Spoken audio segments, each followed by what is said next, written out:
So, welcome everybody. This is part of my continuing series called Fun with Forms.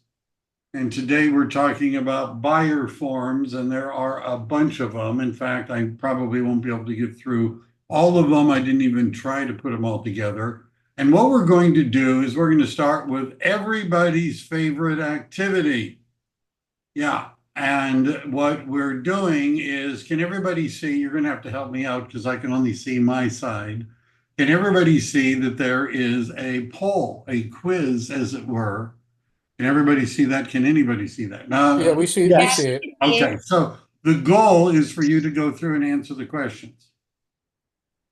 All right. Let's do it. Answer questions.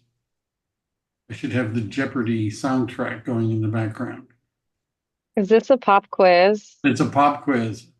I'm scared. What kind of pop do you like? So go ahead, take a few minutes. Shouldn't take that long because you're all a smart group. Obviously, you know the answers.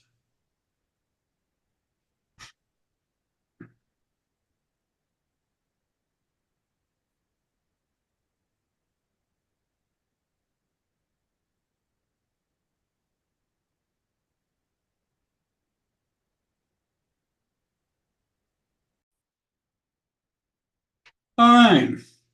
Well, let's take a look at the questions. All right. So we're going to look at the results. All right. Did you think this was an easy test? I don't know.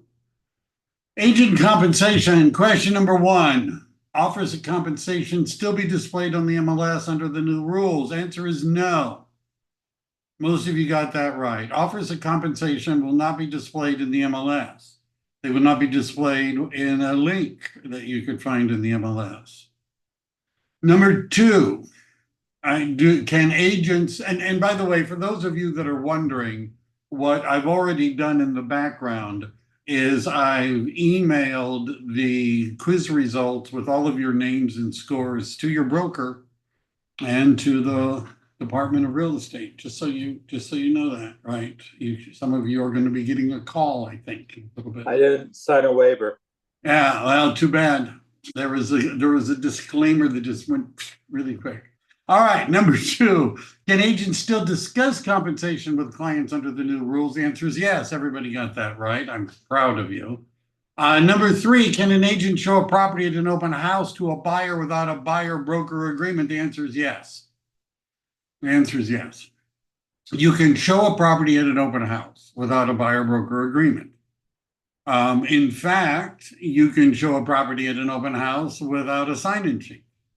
You know, they say, I ain't signing anything. I'm not going to sign a buyer broker agreement just to look around. So the answer is yes. All right. Now there's a certain, how about this? Number four, if an agent starts behaving as a buyer's agent at an open house, must they have a signed buyer broker agreement or a property showing and representation agreement? The answer is yes. So just letting somebody in and looking around in the open house does not require a buyer broker agreement. But when your arrangement, they start asking you questions about other properties and buying a house, and you're starting to actually do agent stuff rather than a tour guide, you need a buyer broker agreement. Can a document with an offer of compensation be included in a disclosure package linked from the MLS if you're using Disclosure.io or you're using what are the other ones, Glide or whatever, and in that it's linked in the MLS and in the disclosure package it says we're paying a commission. Can you do that? The answer is no.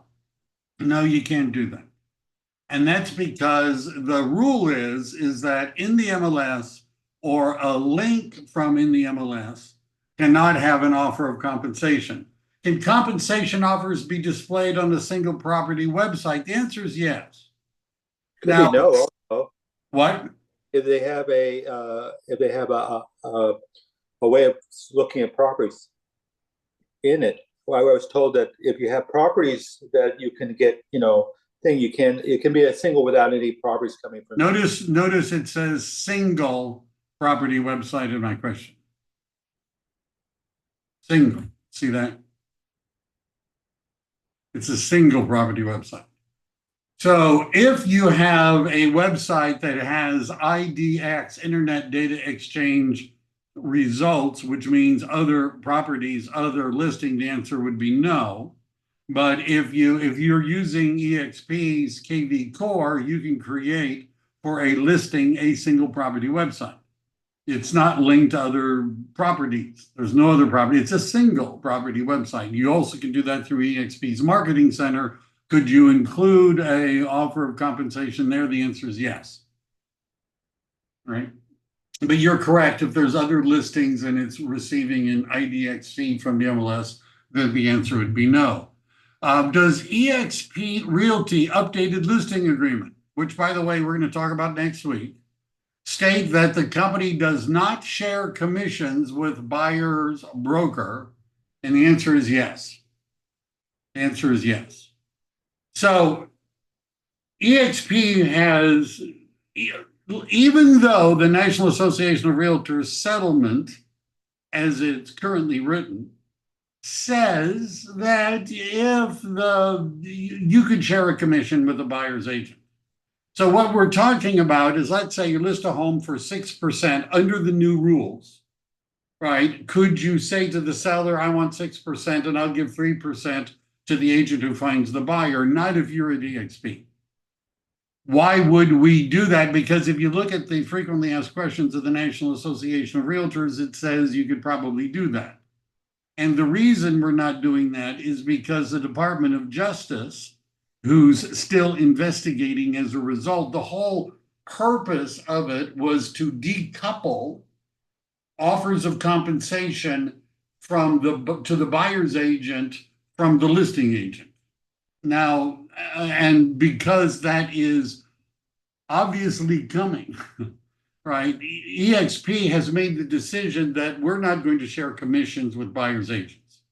Right now, does that mean, let's question number 8, are sellers using EXP agents free to offer compensation? The answer is yes.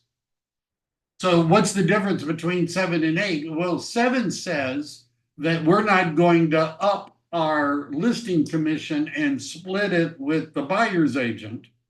But that doesn't mean that the seller can't say, I'm willing to pay 2.5%, 3% to a buyer's agent. They can do that. And we can tell buyer's agents that they're willing to do that. But we're not splitting our commission. There was, by the way, yesterday, I think it was, Holly Mabry had a wonderful video on YouTube explaining this. I watched Leo Perea explain this, but does that make sense to everybody? Does everybody understand what we're saying? By the way, the residential listing agreement, which I'll talk about next week, no longer has a place in it for you to say, I'm charging 6% and I'm giving 3% to the buyer's agent. That doesn't exist anymore in the residential listing agreement. And the reason the lawyers at CAR took it out is because that's going to become a rule, most likely, even though right now it's sort of in a gray area. So I'm just saying the residential listing agreement doesn't support that. EXP isn't doing it. The seller can still pay compensation. It's just not splitting it with the listing agent. Must compensation offers be initiated by the seller's agent according to the EXP policy? And the answer is no, which means that a buyer's agent or buyer through the buyer can ask for an offer of compensation. They can say, and I'll show you where you would do that. Are EXP listing agents trained to prepare their sellers for potential requests? The answer is yes. We're going to be doing script practice and more of this. And I'm likely to be talking in a couple of weeks. I'll invite everybody at a Atomic Habits meeting where I'm going to be explaining from the seller's perspective about offers of compensation and how that all is working under the new system. 11, are both direct and indirect offers of compensation prohibited from being linked in the MLS? The answer is yes. Direct or indirect. In other words, you can't say it, we're giving 2.5% as compensation to a buyer's agent. You can't say, hey, check out this link, and then in that link, say it. That's indirect. Can I add a seller's concession provision in the remark? Public or private? Well, I didn't put that in the question, but why not? The answer is yes. So we can say, notice the word is concession, not commission. So in the public remarks or private remarks under the new MLS rules, by the way, all of this is really coming down to what your MLS says. But under the new MLS rules, you can put in public remarks as a listing agent, seller willing to consider buyer concessions or buyer credits. You could put that in the private remarks. You can't use the word commission, but you can use the word concession. How about this? Can I tell agents in the remarks to email me for the disclosure package and then include agent compensation in that disclosure package? And the answer is yes. So the offers of compensation can be shared over the phone, in a voicemail, at an open house, at a Board of Realtors caravan, in an email, in a single property website. But they can't be included in the multiple listing service or in a website linked to the multiple listing service. So the single property website that says we're willing to pay 2.5%, 3% can't be a link in the MLS. Can't do that. So if I use Disclosure.io or Glide, let's say, for my disclosures, and I have two options, right? One option is I have two disclosure packages. I have a clean one and a dirty one. I don't know. And so what the clean one would be, it's a disclosure package that doesn't mention offers of compensation. That can be linked in the MLS. Or I could just not put that disclosure package link in the MLS and instead simply write in the private remarks, if you want a disclosure package, send me an email at, and I put in my email. And then when they email me and say, I want the disclosure package, and I reply, that disclosure package can include offers of compensation. Clear as mud. Does everybody understand? Any questions about that? All right. Michael, I'm just trying to clarify, just so I can wrap my head around it. So we're not able to publicly just state out there anymore what the commission or anything is. But if they reach out to us, then that's like a whole different story privately, like off the record, then it's okay for us to start disclosing stuff. How about making it clearer? You can't say it in the multiple listing service. Okay. Or a website that includes a multiple listing service data feed. Okay. So when we're putting together like our buyer's agreement presentation, normally don't we like look up at the MLS what the typical commission is, and we kind of base that off of that? So how are we going to do that moving forward? Well, I'm going to be talking about the buyer's guide. I've made some more changes, of course, this Thursday. But what we're going to be doing is saying, look at there's a rule, right? That when it's going to go into effect August 17th, most of the MLSs are implementing it on August 12th or 13th.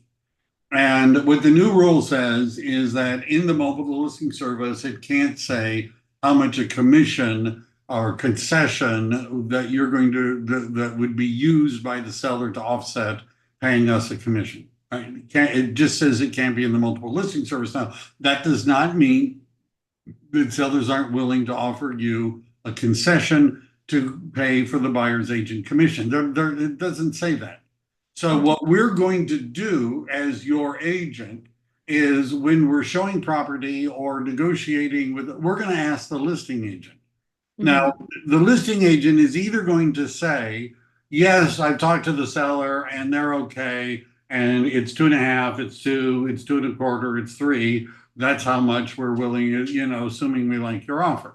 Right? They're either going to say that or they're going to say nothing. They're going to say, well, I don't know. We never really talked about it. It all depends. We don't know. So what we'll do is we're going to build it into the offer. And by the way, up until forever, the offers of the commission paid to the buyer's agent has always been built into the offer. Does everybody understand that this is, I was having this discussion with somebody earlier, and I asked them the question, this is an experienced agent, who pays the buyer's agent commission? And he said, the seller. And I said, really? So the seller's like, what, write a check to escrow? Wire transfer funds to escrow? And he's like, no. So where does the money come from that pays the buyer's agent commission? Well, it comes from the buyer and the buyer's lender's funds. Always been that way. And by the way, this is what I'm going to be talking about at the Atomic Habits. And next week, I'm going to be doing the same thing on the seller side. But what I'd be saying to the seller is the buyer has always paid their own agent's commission. They paid your agent's commission. They paid their closing costs. They paid your closing costs. All of the money comes from the funds that the buyer puts in. And so the only change, this is how it would be framed with the buyer. The only change is that that's going to be included in the purchase agreement rather than included in the multiple listing service. But we're going to be rolling in, adding in, building in the commission into the price, which is what we've always done. It's always been that way. Now, one of the things that you're going to have to, and we're going to be talking about this a lot more on Thursday, then I want to get through the forms, but you're going to have to, there's a lot of chat, I'm married to the same thing, so we can need we'll talk about Atomic Habits at some point you have to decide. Michael, you're not recording. It says I'm recording. Oh. So it says there's a button that says stop recording and a button that says pause recording, which usually means I'm recording.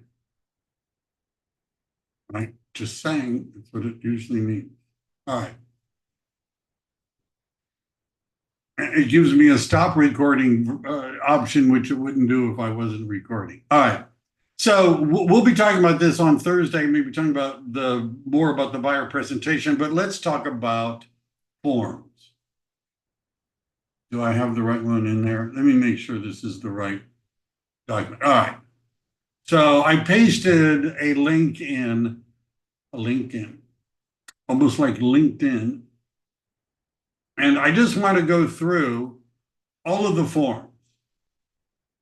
There are a few of them. Now, we're working to make sure we have all the forms in the right order. It's some of them are not necessary, like EXP is a list of forms you need in a transaction. Some of them are not on the required list. They might be. Some of them I frankly am not sure I would use. But you're going to see them in your car.org library of, Now, I start with agency disclosure because no matter what kind of buyer representation agreement, using either the EXP has a couple of them or the CAR, the beginning part of the process is discussing agency disclosure. Right. And when are you supposed to do that? This could have been a quiz question. But it says in the back of the form is a copy of the California Civil Code, section 2079, which if you are having insomnia would be, something to read. It says that when the agent services is more than a casual, transitory, or preliminary matter, with the object of entering into a real estate transaction. That is when you're supposed to make agency disclosure. which you'll notice sounds a lot like when you're supposed to have a buyer representation agreement. All right. And so first thing you would do is go through this. Now, EXP has two agreements. If you were to Google search this and watch the videos, which I do so you don't have to, you'll see that the California Association of Realtors has been getting a lot of shade because, you know, their forms are long and seem complicated and confusing and all of that, and the print is really small, all that sort of stuff. EXP has been lauded for having easy to understand agreements. If you're an EXP agent, you have a choice. And the choice is you can either use the California Association of Realtors form, or you could use the EXP form, which, by the way, is a much simpler form. The single property buyer broker agreement is for the purpose of viewing property and engage in negotiation and advocacy, easy for me to say, servicing. So this is a single property buyer representation agreement. So if somebody says, look, I don't know if I want to hire you as an agent, I just want to go see this one house, your response is going to be, under the rules that we have to operate, I'm not allowed to show you the property without a buyer representation agreement. And this can be used for a single property. You would put in the address of the property. You could put in whatever term it is. This wouldn't be very long if you're just showing them one property. It discusses agency disclosure. It discusses the fee. This is called oftentimes a safety or protection clause, which says if you come back and buy the property after our agreement is over, I still get paid something. You're going to have to put in this. I'm going to give you some suggestions on Thursday of what I would do if I were showing property in terms of how much I would charge, right? You don't have to follow my advice, but I'm going to give you some different choices, and it kind of depends upon the price point. Kind of depends upon the price point. And then this is just sort of general stuff, and they could sign it. The buyer broker representation agreement that EXP has is designed for throughout the real estate offer and purchase process. So this is the general form. And again, I've done classes and I've got a step-by-step guide on how to fill this out. You need to put it in a geographic area. It has to end, but it shouldn't be more than, 90 days, right? There's actually a law that is very likely to be in effect in January of 2025 that is going to require real estate agents, legally part of the civil code, to have a buyer representation agreement, and it can be no longer than 3 months, right? That's going to be a requirement. And I heard this long discussion among the lawyers about the difference between 3 months and 90 days. I guess, anyhow, I don't want to get into that, but it's 3 months, not 90 days. Agency disclosure, we talked about that. Broker's going to do their best. Don't worry. Buyer is a party too, and this is asking buyers, have they already signed an agreement with somebody else? Is it possible that they may not know what they've done or lie? Yes. What's going to be the effect of that? I don't really know. Right? Everybody could sue them. I don't really see that as a practical thing.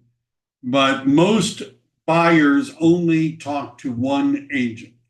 Like the vast majority of buyers don't interview agents. We're not sure if that's going to change. This is called the broker protection or safety clause, which says if you buy one of the properties that I've showed you, and there's a form CAR has for that, which is part of my group, if you buy it afterwards, you're going to, I still get paid. Again, commission, right? You can put it in, it could be a percentage, it could be a dollar amount. And then here's how you would collect. It could be a credit at closing. This will be the most common. Now, by the way, if you're afraid of this, I just want you to know I've done a lot of commercial real estate. I was the commercial mentor for a big KW office. I was the vice president of a Century 21 group that had a commercial division. And what's different about commercial real estate versus residential is most commercial transactions don't go through the MLS.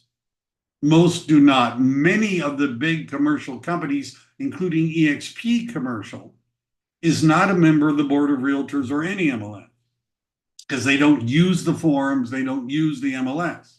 So that means that there was never you're going to get 2.5%, 3%, right? Never. I mean, it just didn't exist. But that doesn't mean that agents weren't getting paid. I've seen a lot of commercial closing statements, and they look like residential. Now, it's not always and by the way, sometimes the percentage is higher. But it would be 2% at least. Sometimes it was 3 or 4, depending upon how hard it was to sell the property and how good the offer was. But it was in commercial real estate forever, it was a negotiated part of the transaction. Right. And so in residential, we're going to be doing that. But if you're thinking, oh my God, this is all going to fall apart, that's, I don't think is the likely result of this. It's just going to be negotiated. It could be direct seller to broker compensation, which would not be a credit, but would just be the seller says, I'm going to pay you 2.25%, 2.5% for bringing a ready, willing, and able buyer and closing the transaction. Whereas what A says is that the buyer is the one who's going to pay you, but the buyer is going to get a credit, to help you do that. And whatever dollar amount we write in here is the most you're ever going to get. You could lower it, but you can't raise it unless you modify the terms, which is coming up.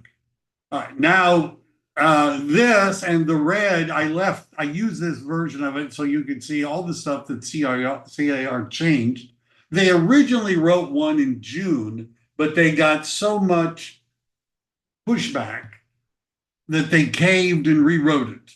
And their feelings were hurt because everybody was saying, there was a law professor who said, I've been teaching contract law for 20 years and I can't understand California Association of Realtors buyer broker agreement. I don't know what they're talking about. So they rewrote it in an attempt to make it a little friendlier than it was before. And you understand this is one of the reasons why if you're at EXP, you can use our agreement. By the way, if you're saying, well, I'm not at EXP, call me, let's talk. Or you're saying, I don't want to go there, but I want EXP as a service to the industry is making our forms open source. We're telling other brokers you can copy them, use them, go for it, right? So right to represent. Notice it says, and this doesn't do the highlighting as easily. Notice it says it's a non-exclusive right unless there's a box check. Now, 2 points about the EXP before I go on, right? One is EXP's agreement is non-exclusive in the sense that you're going to have to be the one that consummates the sale, right? In other words, to give qualified services, buyer engaged as broker to represent buyer, purchase real property.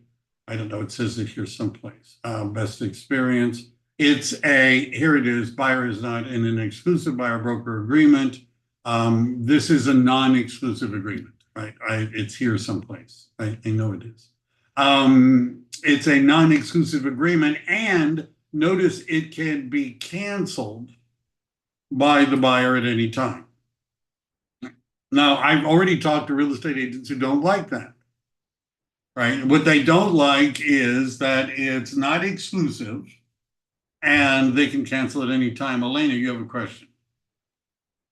Yeah, I would just hoping you could explain that again. I know we've talked about this a lot and why it's non-exclusive, but when I run into people from other brokerages, other agents, they're like, oh my God, why is it not exclusive? You should make it exclusive, blah, blah, blah. Right. And I'm just kind of like, oh, Because so first of all, it is unlikely that in January of 2025, you can have a exclusive one under the new law. And many of the other states have already gotten rid of it. And first of all, what do we mean by exclusive or non-exclusive? So non-exclusive means that if you're the buyer's agent, you must do something to introduce them to the property or show them the property. So help buyer cooperate, secure, negotiate, tour the property, and all of that. If you've done that, if you've showed the property, negotiated, then you are owed a commission. What exclusive means is even if you don't do anything, even if you don't help them find the property, even if you don't return their phone call, even if you don't reply to their text or email messages, and they eventually give up on you and go find a property on their own, you still expect to be paid. Right? That's what exclusive means. Now, when I had Deborah Penny talk, the broker from EXP, one of the things, we were talking about this and having some experience in this area, the idea that you're going to be able to sue a buyer and make them pay you a commission when you never even showed them the property, negotiated, or did anything is a pipe dream. It's not going to happen. And what had been happening, and the California Association of Realtors lawyers talk about this, is that they were finding real estate agents who would get a buyer to quickly sign a 1-year exclusive buyer representation or buyer broker agreement, and then the agent wouldn't do anything else except sit around and wait for them to buy a house. And then when they bought the house, the agent showed up saying, pay me, pay me. Right. And so that's why both the CAR form and EXP's form are by default non-exclusive. And that's the reason. Now, the CAR form, I've done this in that I've met with buyers and got them to sign an exclusive buyer broker agreement. This is not an easy thing to do. And it wasn't easy when they knew they weren't going to, that the MLS covered my commission. The idea that you're going to get somebody to sign an agreement that no matter how they find the property or what property they find, you're going to get paid a commission no matter what, that is a really tough sell. And the default here is it's non-exclusive. And we believe that the law is going to eliminate exclusive buyer broker agreements, probably by January. Yeah. thank you. Was that, and so I'll tell you what I think. You shouldn't wait for your buyer to find a property. You should, if you have a buyer and you know what they want, you should be looking at the MLS yourself every day. You should be looking on Zillow just to see if they have any listings that are not in the MLS. You should be looking at notices of default. You should be looking at anything for sale by owners that have come on the market, new home subdivisions. This doesn't take very long. Most of those things you could easily search through software you already have. And when something comes up that looks like it would match their criteria, you should be texting them, emailing them, and saying, hey, have you seen this property? Have you seen this one? Do you want me to make an appointment for us to go look at it? And you see, if you're doing that, the non-exclusive is not going to be an issue. Right. What typically happens with the exclusive is the agent says, well, I'm not going to do anything. I got them. They signed the agreement. I got them. I'm just gonna sit back and wait and let them find the house and let them go to open houses and then when it's time, I'm gonna get paid. Right? And that's part of the problem that real estate agents have had because too many agents do that. Notice it says not to exceed 3 months. Where did they get that from? Because the new law is going to say not to exceed 3 months. All right. Michael, I have a question, Yeah. a quick question.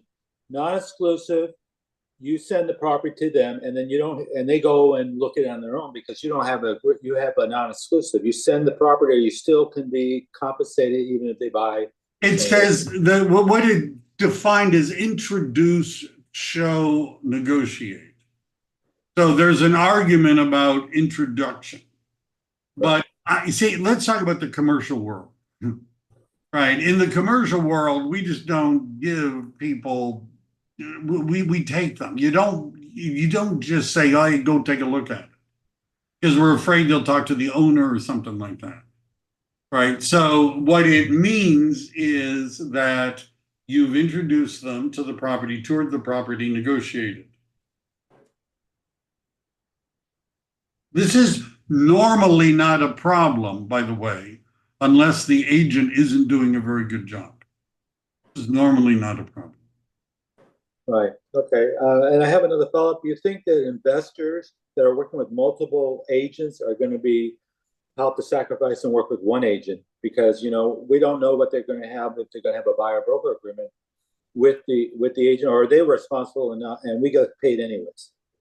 Well, so that's a different question about investors. And investors may have to, land on an agent. There's a form that CAR has that allows you to, for limitedly, show 3 properties at a time. You also can modify the agreement. They can see what I would say to an investor is, what I'm proposing to you is that having one agent who knows and understands what you're looking for and is committed to helping you find it is more valuable than a bunch of agents that aren't committed and aren't as motivated to help you find it. And I understand you think this is a horse race.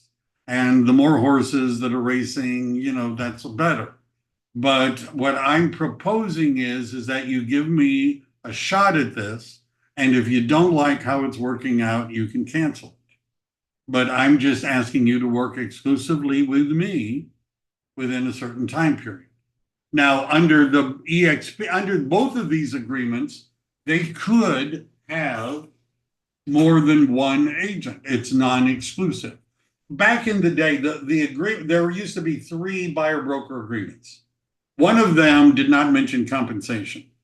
One of them was the non-exclusive, which is the one we would use with investors. Because it said we had to find the property. We had to negotiate the property in order for us to get paid. And investors would sign that one because, if you find me the property, you got to get paid. The exclusive one, which was very difficult to get people to sign, particularly investors, because it ties them just to one agent. But anyhow, I don't know how. Right, but investors will like the non-exclusive one. Property to be acquired, you have to describe the property, you have to describe the locations. You can't just say anything in California. Right? It's got to be there. In order for this to be an enforceable agreement, the terms have to have some definiteness and certainty. Now, can you modify this if they change their mind? The answer is yes. Additional buyer preferences, there's a BIP form, which I'm going to show you. And I don't know, right? It's a form that the buyer can fill out telling you what they're looking for. I'll show it to you, right? You could just give them a Google form or write with a, little stubby pencil on a piece of paper, but anyhow, but it makes it, they sign that form. I'm reluctant to make buyers sign too many forms at the beginning. It could be certain properties are excluded. In other words, they could say, well, I've already talked to this person or that one. Great, we won't include those. Right, but basically, if we find you anything that matches this criteria, yeah, we're good. There's the standard, commissions are negotiable, the amount is very similar. Could you have an attached compensation schedule? The answer is yeah.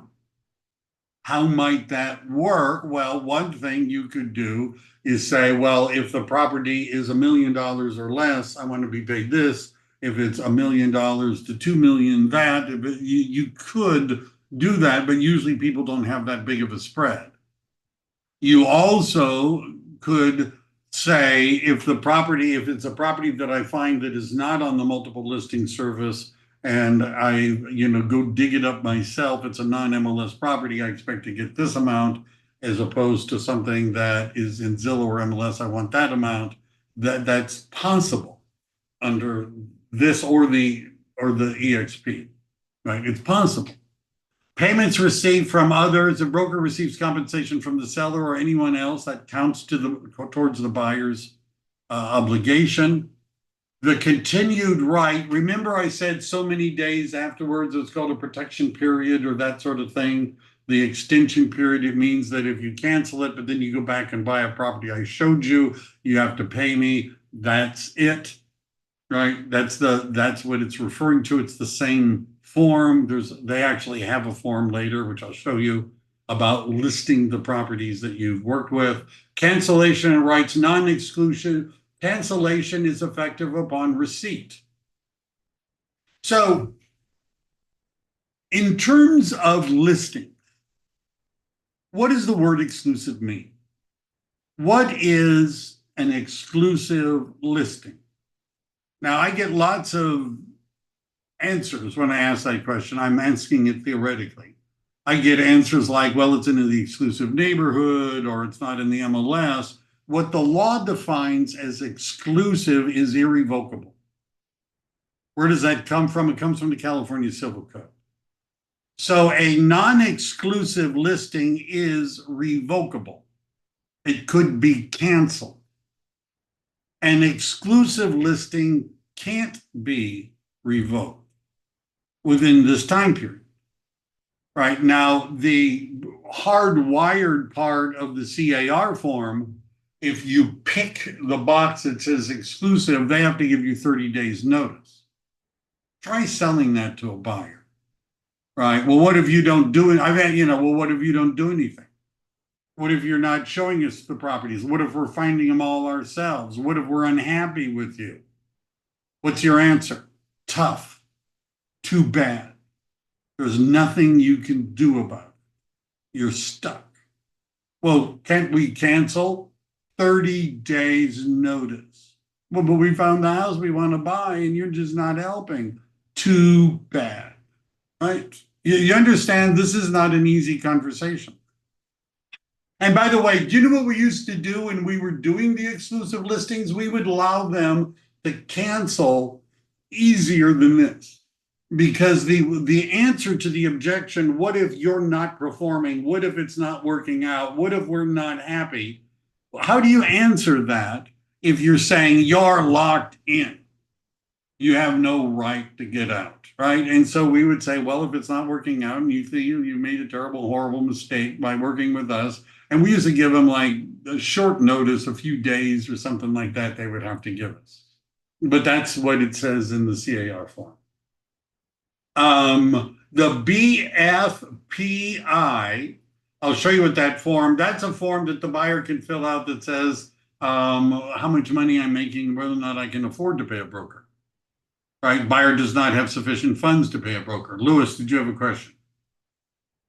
Yes, sir. So on this cancellation for the exclusive, can we change that from 30 days down to 14 days? Or Yeah, you could write it in under other terms. Okay. That's just what they put in. All right, thank you. And the reason the lawyers knew is that there were agents that wanted it exclusive and they wanted everybody to serve the entire sentence. And they knew that this was causing problems because what they being lawyers and the Department of Justice and the people bringing the lawsuit, What they wanted was a consumer-friendly buyer representation agreement. That's what they want. A consumer-friendly and an exclusive, non-cancelable buyer representation agreement is not consumer-friendly. And this is the world is going in a different direction. I now show you what the BFPI looks like. Compensation to broker, non-exclusive broker involvement, only if there was broker involvement, which is defined here. What does broker involvement mean? This isn't going to let me, let me see. Oh, well, I can do some of it. So what does it mean? Buyer physically entered and was shown the property by broker. Toured virtually. That doesn't mean emailing somebody a virtual tour for them to watch when they feel like it. It means you walking through the property with them, FaceTime or whatever. Broker submitted to seller a signed written offer. Broker performed a market analysis or reviewed specific documents or disclosures. The property was introduced to buyer by broker or for one for which the broker acted on buyer's behalf.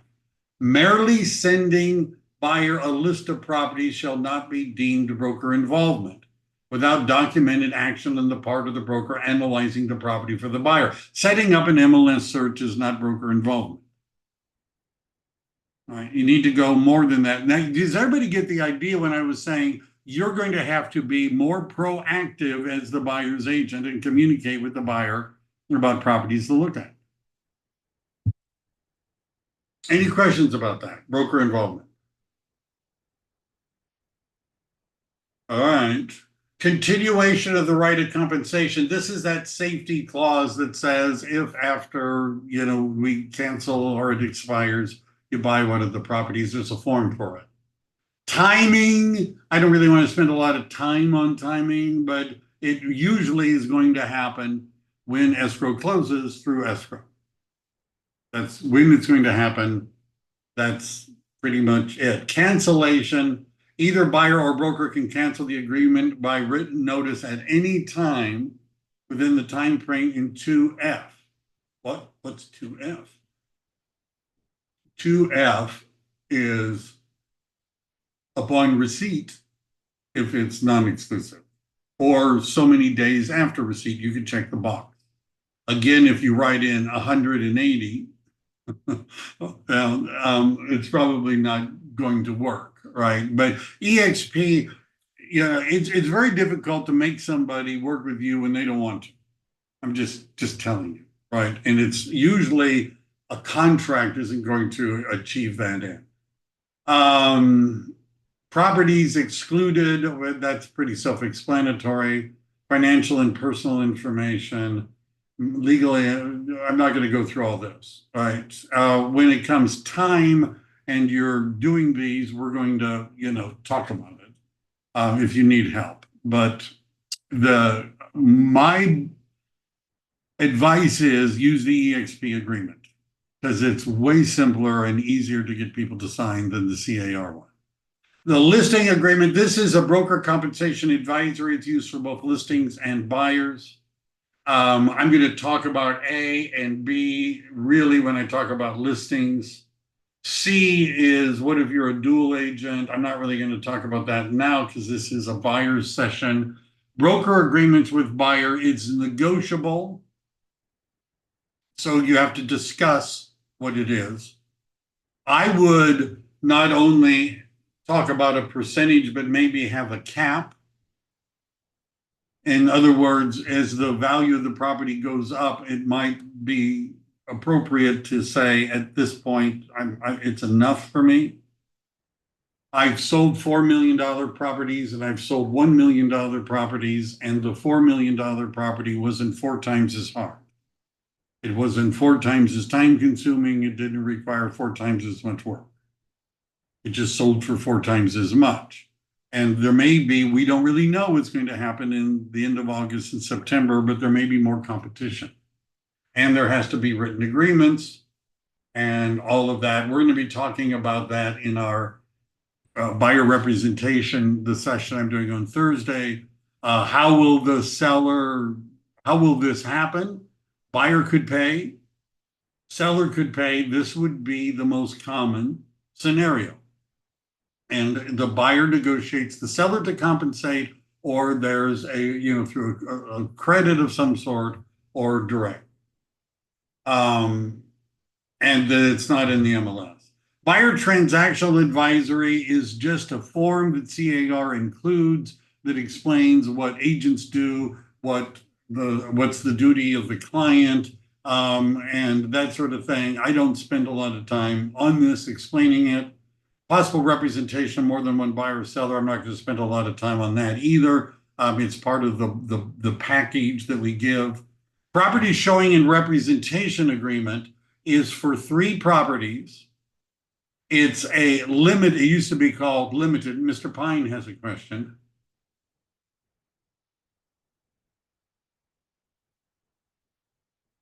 Yeah, Are quick you- question for you. So what happens if, so say we've got EXP on both sides of the transaction and the other agent just didn't realize they couldn't do cooperative compensation or something to the effect of the other agent has made a mistake and now you're trying to negotiate for the buyer. How will that roll out? It's probably not going to be very difficult. Because first of all, when the agent, if they put it in the listing agreement, it's going to be kicked back by EXP immediately. And so the reason why this is unlikely to be a problem is that the seller has already agreed to pay the buyer's agent a commission. They just were planning on doing it by paying the listing agent. But you understand, all this is just accounting. Because the seller pays the listing agent pays the buyer's agent. This is all done in escrow. It's no real difference if the seller pays the listing agent this amount and the buyer's agent that amount.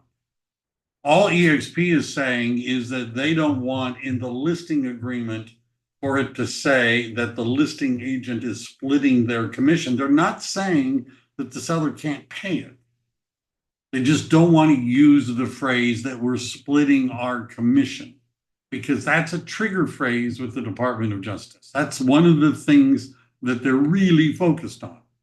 And brokers that are saying, well, we're going to still try and do the old system because we really don't want to change and we hate change and we're not going to change.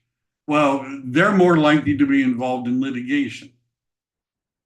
Because that's exactly the thing that they were trying to avoid. Now, so far, the settlement simply says splitting the commission can't be done through the MLS.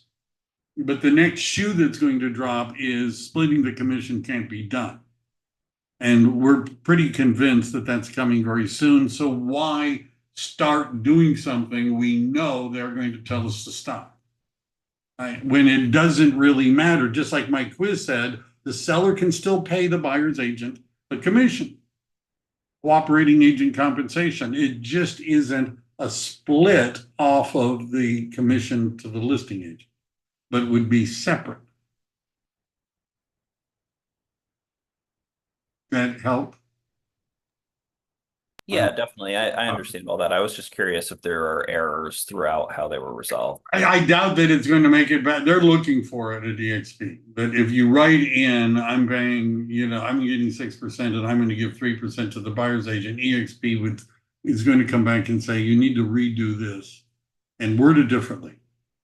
So you understand that in the residential listing, I'm going to do this next week, under other terms or elsewhere, you could write in, seller is agreeing to pay a commission to a buyer's agent.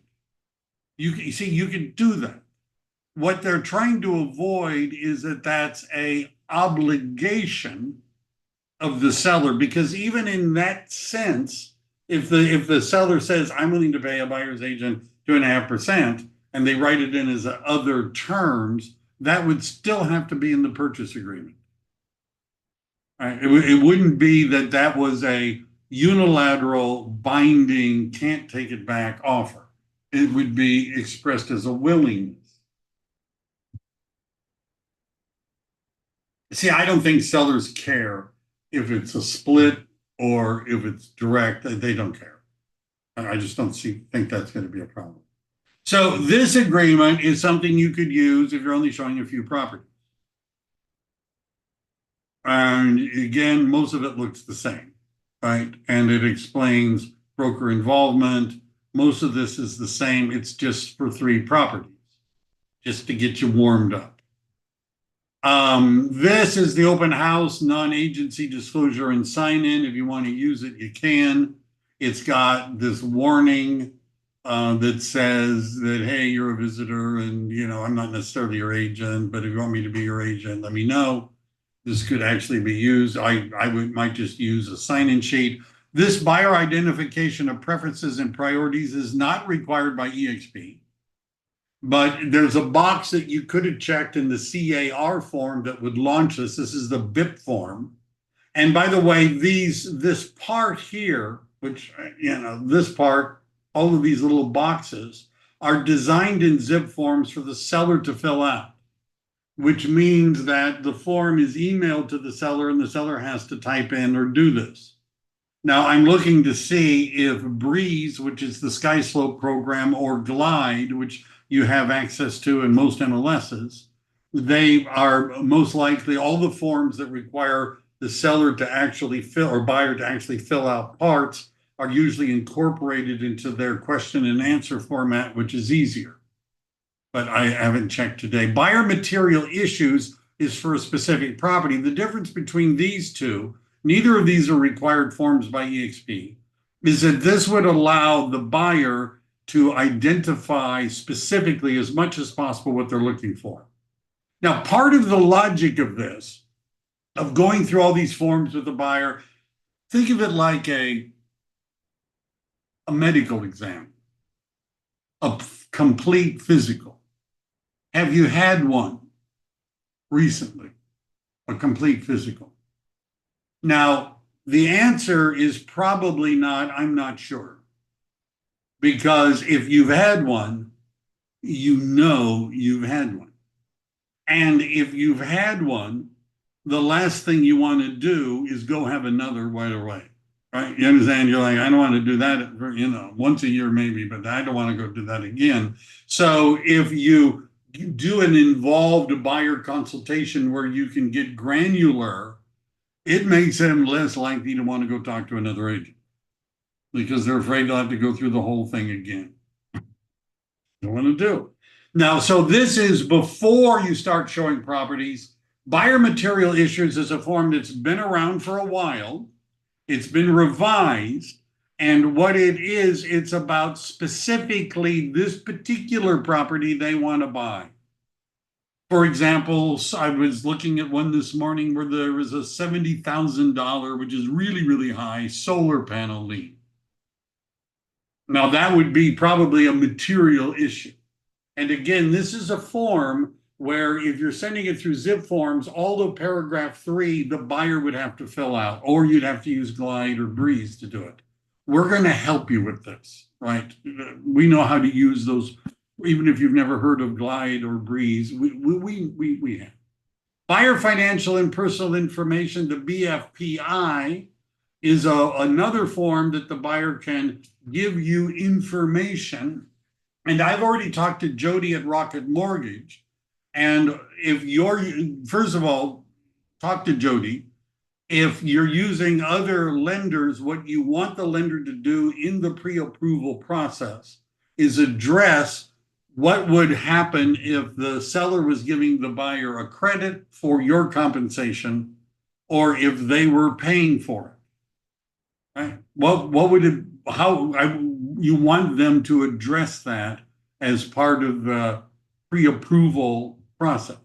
And this is a form that the buyer can fill out, giving you information, which is, by the way, stuff we used to ask anyhow. You know, which is, again, a lot of this is good information. It's just another form. Cancellation of buyer representation. I'm tired of working with you. You've done a terrible job. I want out. All right, you know, all right.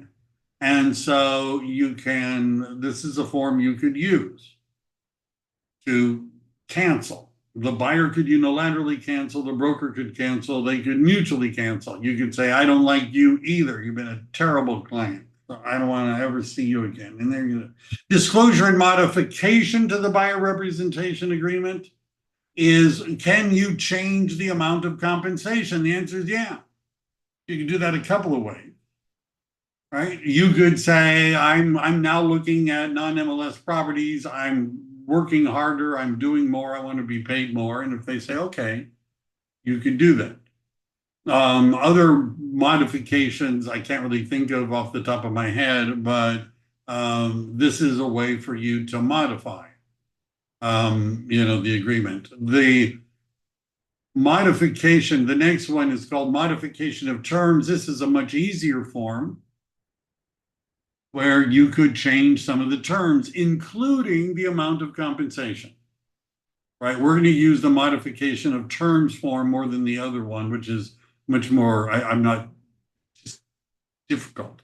And so we could write in the amount of compensation could be changed. So let's say your agreement with the buyer is 2.5%. Yet what happens is you write an offer and the seller says, I'm only going to give you 2.25. Then you, as the agent, could say to the buyer, I'm willing to take 2 or 2.25. And then you would modify it. Notice of broker-involved properties. These are the properties that you've shown to the buyer that you expect to be paid on if the buyer eventually buys them. Now, the purchase agreement, I've done another class on this. I only want to cover 2 things here, one little thing, and then I'm going to, one more form, and then we'll be done. Thank you for sticking with me. And if there's questions, look at paragraph 3G in the grid. First of all, seller credit to buyer. This is for closing costs, repairs, interest rate buy down.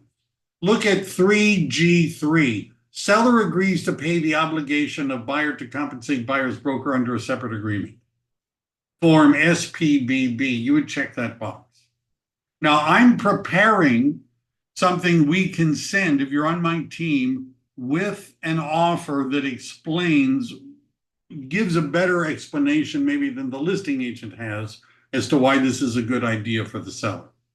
So when you're asking, well, how am I actually going to get paid? It means when we write the offer in 3G3, you're going to check that box. That's what it means.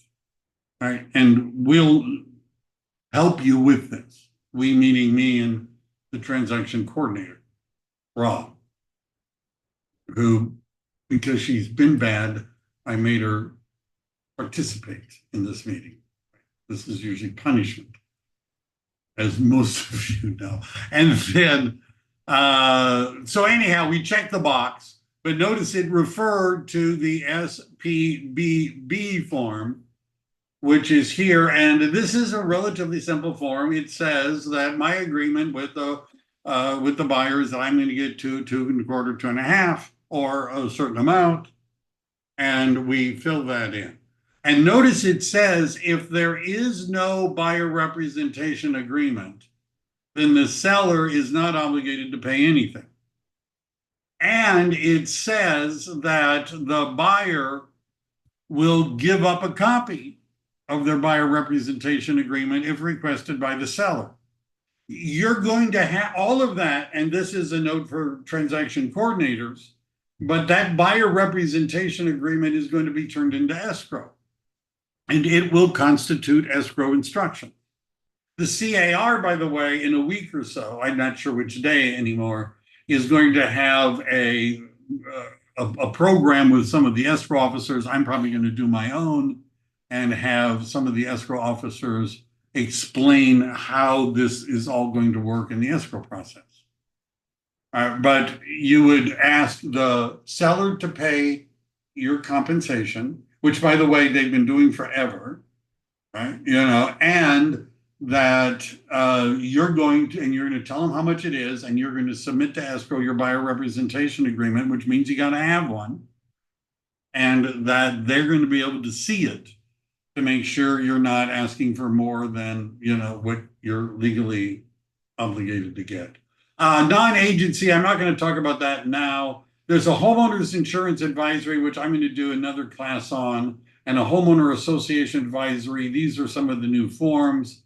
And the contingency removal has been modified so that it specifically includes insurance. So if you're having trouble getting homeowners insurance, you can remove all contingencies except the insurance contingency. Right? It's been a change in the contingency removal form. And if you read the advisory, you'll see there's sometimes issues in getting insurance. Let me see what the questions are. I'm sorry. When will the recording be ready to review? When you send me money? Does the BCA need to go with the EXP form? The answer is yes. The EXP form is agency disclosure, buyer representation, the buyer commission advisory, compensation advisory, the buyer transaction advisory, the fair housing advisory, the wire fraud advisory, the possible representation of more than one buyer or seller, and the California Privacy Act. How do I sell a $4 million property? Easy. Are asking like 3% of their listing agreements? Yes, they're oftentimes asking 2, 2.5, 3. Listing agents traditionally get paid less than buyer's agents. Can you repeat about 90 days versus 3 months? 3 months many times are 89 days. It depends on the month. So 90 days could be a different number than 3 months. You need to look at a calendar. But if you, a lot of times 3 months is 89 days. So if the law says you have to do it, the 3 months is the most you can have, and you put in 90 days, there's a good chance you've exceeded 3 months by a day. This is what I get from listening to lawyers. Any questions? I'm willing to do this as long as you can stand it.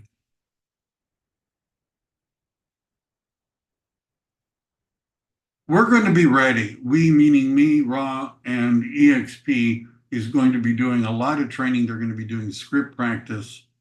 And we're going to know how to get the forms filled out, get them submitted so that you get paid. This is being enforced by the MLS. And the MLS, and EXP, the brokers in the MLS, the EXP is a big company and they don't want another lawsuit, right? And so they'll be policing it. The MLSs don't want to get sued again either. All right, everybody good? Do you like my new office in Morgan Hill? This is Thank you, Michael. the Morgan Hill skyline behind me. All right, Very nice. all right. See you guys later. Thanks, Mike. Bye, Mike. Thank you, Mike.